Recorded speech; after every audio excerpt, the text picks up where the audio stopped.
দেখো ফ্রেন্ড, এখন আমার 7 মাসের স্বাদ তো পূরণ হয়ে গেছে, আবার 8 মাসের স্বাদ আজকে পূরণ হচ্ছে। তার এই স্বাদটা, এই ছোট্টখাট্ট একটা সুন্দর আয়োজনটা কে করেছে জানো?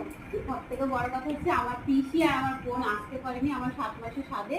তার জন্য এখন এই 8 মাসে পড়েছে, ওরা এসছে, আমার পিসি আর বোন আমাকে এই 7 আল্লাহর পাশে ছিল না। 8 মাসের স্বাদটা পুরো আমাকে পূরণ করে দিল। 8 মাস আমরা নিউ ভাবে স্টার্ট করলাম, নি 8 মাস 8 মাসের স্বাদ হয়, 9 মাসের স্বাদ হয়, 8 মাসের কি কারণ হয়? আমরা নিউ ভাবে স্টার্ট করলাম।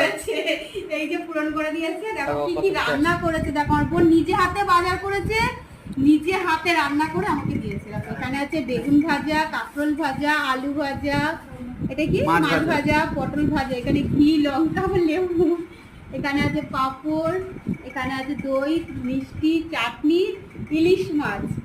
এইটার ব্যাপারটা আমি পরে বলছি, এটা হচ্ছে মুড়ি ঘন্ট, আর এখানে মাছের মাথা দিয়ে ডাল, আর এখানে হচ্ছে